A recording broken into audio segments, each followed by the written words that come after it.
Welcome to the Simple Questions podcast. This is your host, Dylan Carnahan. The question for this episode is, what are omega-3s? You will learn in this episode what omega-3 fatty acids are and why they matter, how fish oil impacts cardiovascular health, and how to measure your omega-3 levels with the omega-3 index. Our guest is a leading cardiovascular researcher with over 15,000 scientific citations, an H index of 59, and is the creator of the Omega-3 index. I introduce to you Dr. Clemens von Schacky.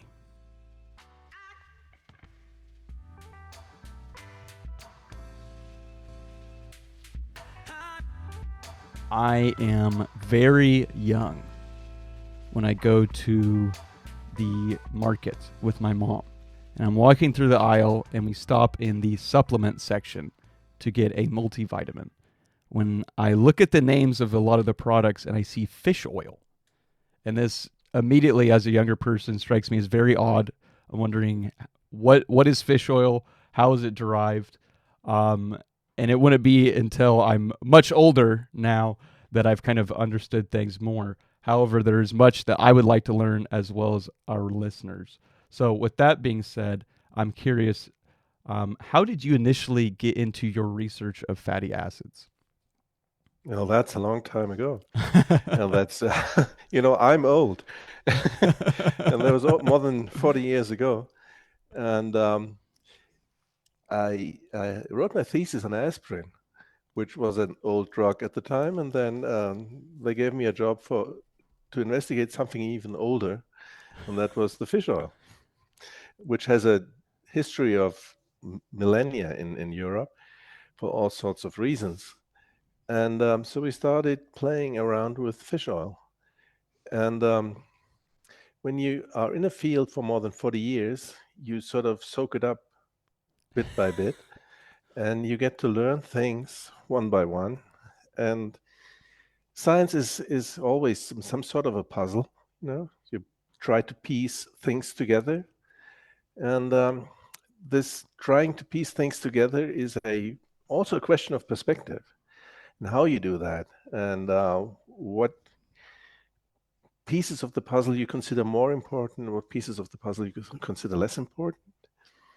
And so the omega-3 index, that was invented more than 20 years ago.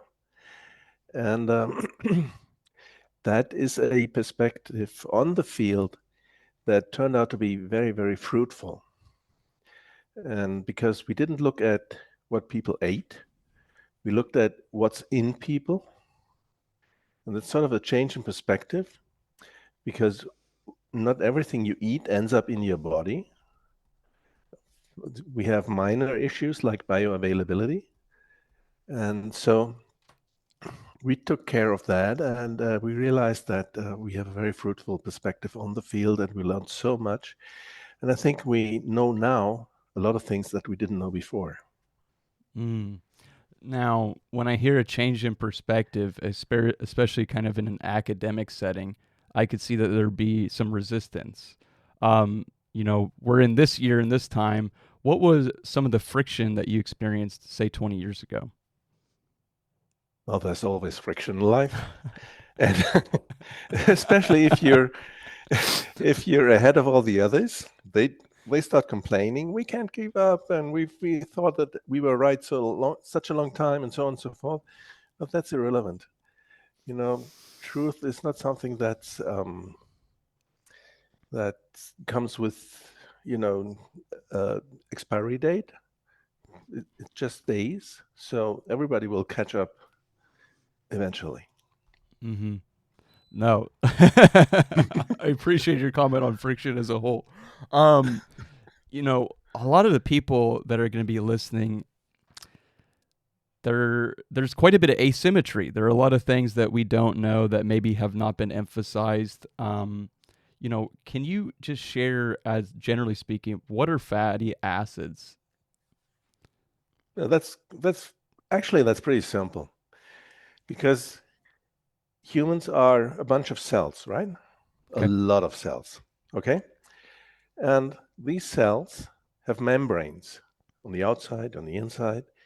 And these membranes are composed basically of fatty acids and some other stuff. But the fatty acids are the more important stuff as far as we know. And so each and every cell in us has an idea what fatty acid it wants in its cell membrane. And to give an example, humans are humans because they have a big brain, right? And the most important fatty acid in the brain is an omega-3 fatty acids. It's the docosahexaenoic acid, or DHA.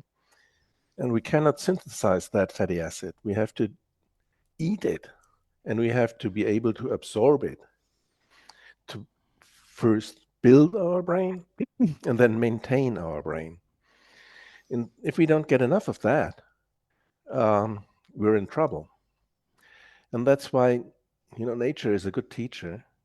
Nature put in pumps, fatty acid pumps, into placenta, and these fatty acids pump fatty acids to the fetus, to the upcoming life. And the fatty acids that these fatty acids pump are the ones the brain requires to be built.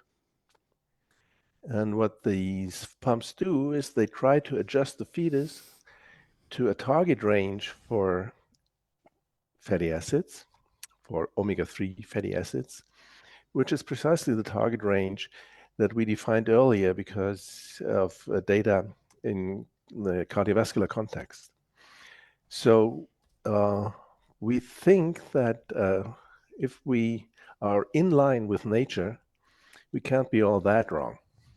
Mm-hmm.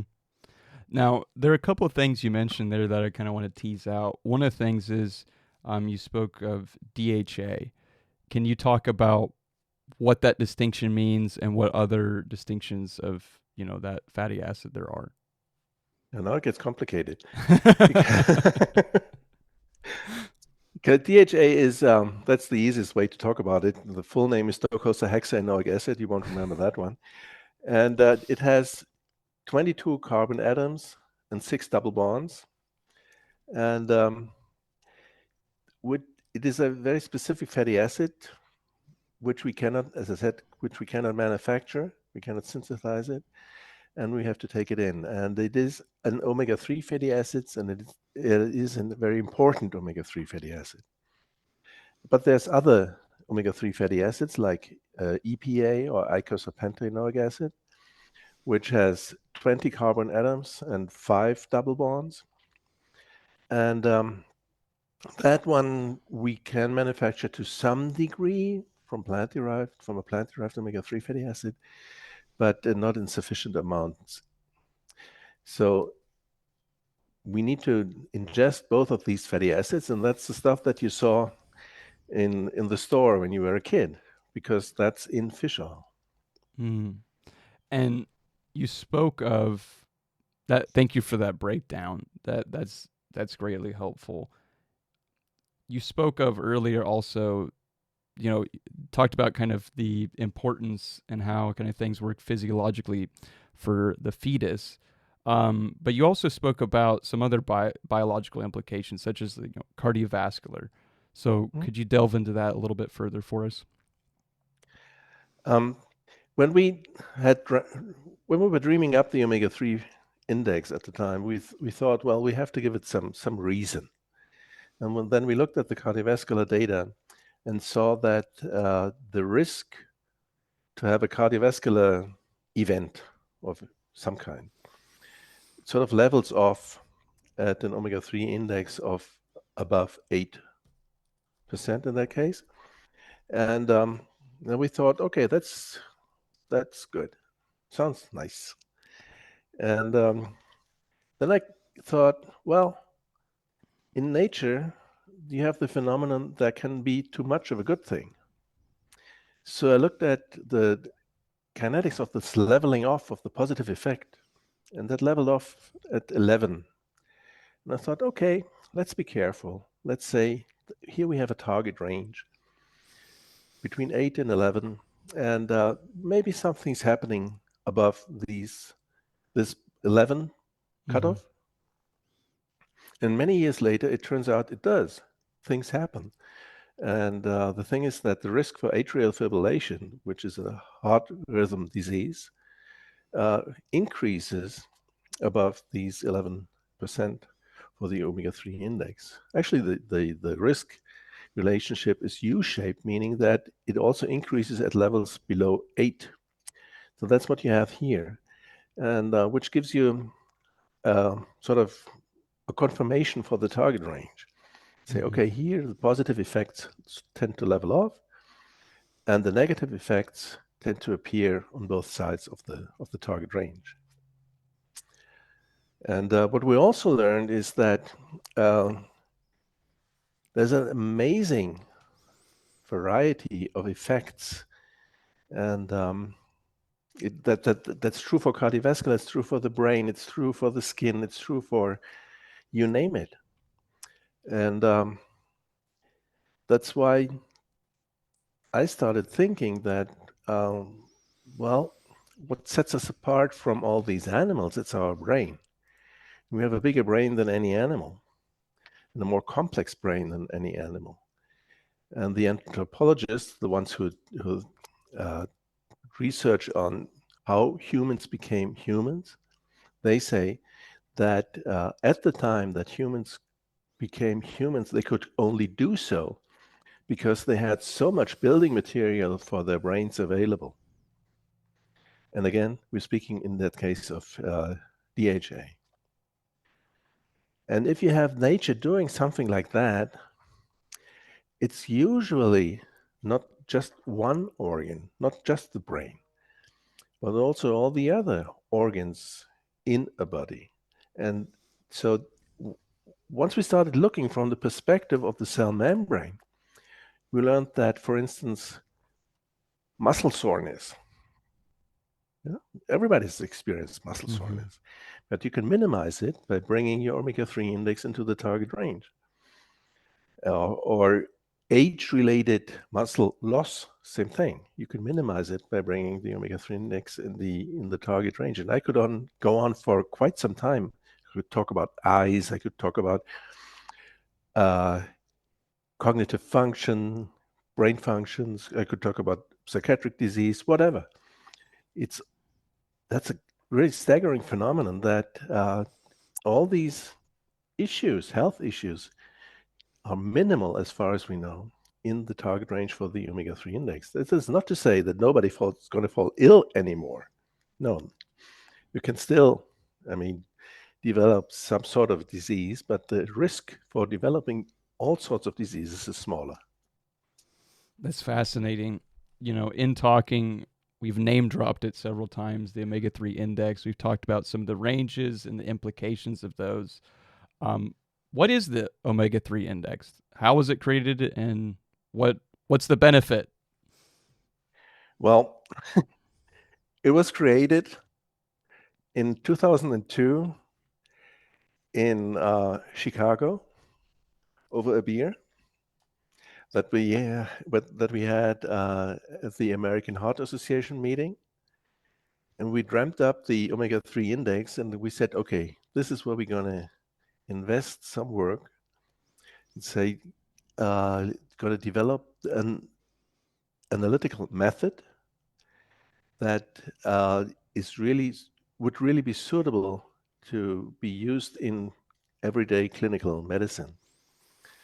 And it took us 2 years to develop that method and to start gathering the first data.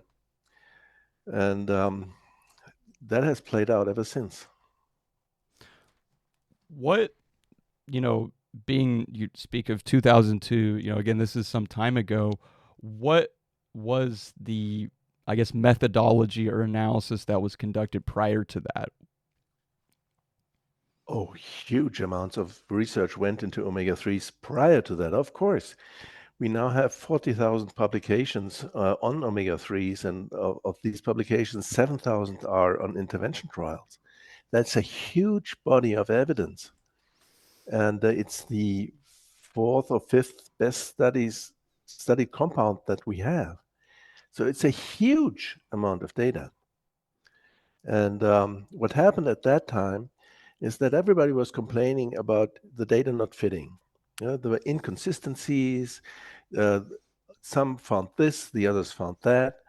And with the omega-3 index and using the perspective of the omega-3 index, we now can say, okay, you did it wrong. You didn't look at the levels that your trial participants, that the that at the levels that your trial participants had before they went into the trial. Mm. You know, if somebody has sufficient amount of omega-3s on board, you're not going to see an effect because that person is optimal already. So you would want to conduct a trial in a population that is not optimal. Mm. That was one of the mistakes that we discovered as having been made later. And there are other things. One of the things that we learned the hard way was that the bioavailability is so variable from person to person. Okay. So what you put in your mouth doesn't necessarily show up in your body as well as it does in somebody else, or maybe better. So you have to, in a trial design, you have to factor that in. And the same thing in clinical medicine, you just have to factor that in and look, how does this person react to the supplementation with omega-3s? And these two facts that we found made a lot of the previous work um, useless, unfortunately, because when the trials were designed, nobody thought of that because there was no way of determining the levels. Mm-hmm. They just gave a fixed dose of omega-3s and then they said, okay, it works, or they said, okay, it doesn't. You know, it's like if you want to know what water does, it doesn't really help to give everybody half a liter of water every day. You're not going to learn much Mm-hmm. because some people need more, some people need less, but everybody does. And it's basically from hindsight, it's simple, but nobody thought of it at the time. And we were the first to be able to demonstrate that. And now the trials are being far more effective and far more uh, well conclusive. We learn a lot more and we learn a lot faster. What are some of the things that now that you have, this index and your level ability to analyze things and that paradigm is very helpful. What are some things that we're looking into now as far as omega-3s? You know, what happens now is that there's groups from some universities coming to me saying, okay, we think that, let's say, acne, okay, Mm-hmm. depends on the omega-3 index. And I say, you got to be kidding. so, so we agree on doing it properly. Say, okay, first we're going to observe whether the ones who have the more severe cases have a lower omega-3 index than the less severe cases. That turned out to be true. And then we did an intervention trial, and that did away with acne in the trial participants. And the other topic that recently showed up, it hasn't been published yet, but another university group, obstetricians in that case, they came up and say, we think that the duration of giving birth depends on the omega-3 index. And I said, nah. But they were right. And that's how we learn. We do studies, we do trials, and we learn a lot of things that we were not able to learn before because now we have this perspective. Mm-hmm. No, that's fascinating to hear kind of the different applications of things. It goes back to being a huge amount of cells, and each and every cell needs these omega-3s in its cell membrane. And there's not a single human being out there that does not have omega-3s on board. That's another thing that we learned. So you need it. You need it to be alive. you know, in my time talking to other researchers, I think back to Dr. Richard Kreider, who'd done a lot of research on creatine, and there is a separation. Again, you're doing a lot of fantastic work. You've done a lot of fantastic work, but there are, that the average person, their perception may be different, right? So can you talk about what are some of the things that you hear that are misunderstandings about omega-3s? Well, if you have like 20,000 publications that have methodological issues that haven't been done properly, there's a lot of confusion out there. And we're still dealing with all this confusion because it's very hard for a researcher to say, okay, I didn't know it at the time, but I was wrong. Nobody likes to say that. So that's one of the issues we are dealing with. And for instance, nutrition people, they hate being wrong, just like everybody else. And the, the the issue with them is that they are not used to the perspective of a biomarker. They like to look at what people eat. But in that case, in the case of omega-3s, it's not all that relevant. And for them, it's hard to grasp. When we look at the optimal range that you spoke of, what have you found to be the most effective thing to get into that optimal range? Well, if you take omega-3s, you better take it with your main meal. That's another thing that we learned, because a lot of these trials were done like drug trials. And if you hand out a drug trial to a clinical research organization, what they do is they say, okay, you're going to have your study drug in the morning. But not everybody has scrambled eggs in the morning, and not everybody has a breakfast that starts fat digestion. And omega-3s are fat. And if you don't start digestion, the fat's not going to get into you. And that's billions were, just squandered. And by not thinking about bioavailability, they thought, we have a drug here and we're going to study it like a drug. Well, something that you have on board cannot be a drug. It's something else. You have to use smarter ways of investigating it. Mm-hmm. And this is also seems like something that is a constant. Again, you talk about this importance biologically, that this is, I'm thinking just to the average person, as far as this is something that would be habitual as well, right? This isn't something that you could take sparingly. Well, you would have to take it constantly and according to how much you need. And you need as much as you need to maintain your levels, and you maintain your level in the target range. There are some populations that tend to have low levels, and that's a thing that we started in 2015. We studied like 100 athletes, and it turned out that they were really, really low. And why are they so low? Well, they burn a lot of calories, and with these lots of calories, they also burn their omega-3s. And that finding has been repeated like a dozen times. And that's the perfect population to run a trial in because they have low levels to start with. And even if you don't check the levels, you're going to be lucky because you're going to increase the levels and you're going to see an effect.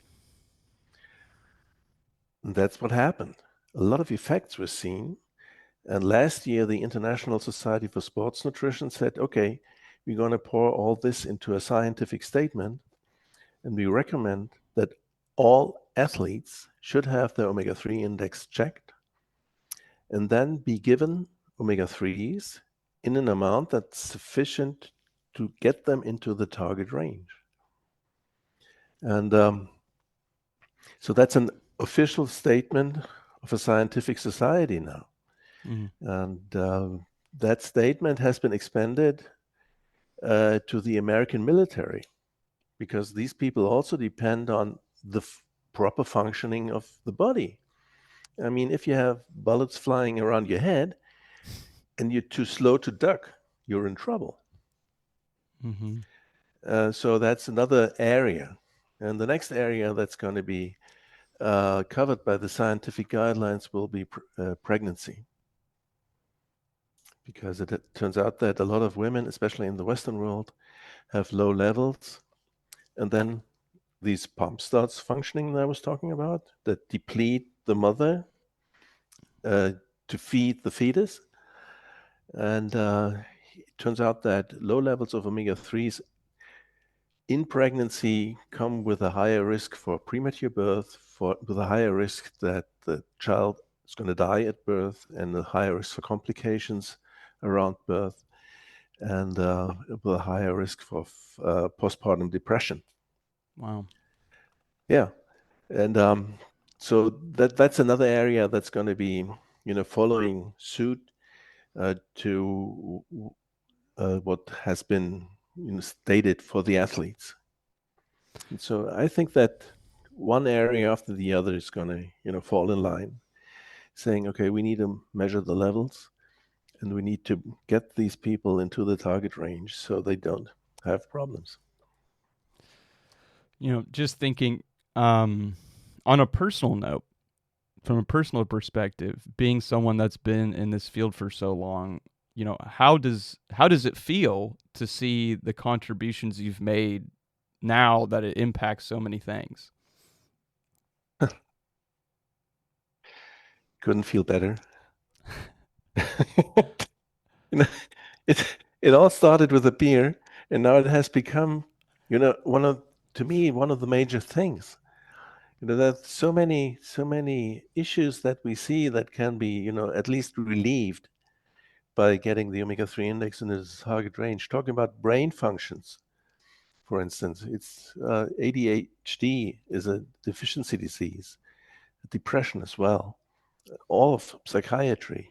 If your brain doesn't function properly, just check your omega-3 index and you will find something, and then get it in order, and you will see improvement.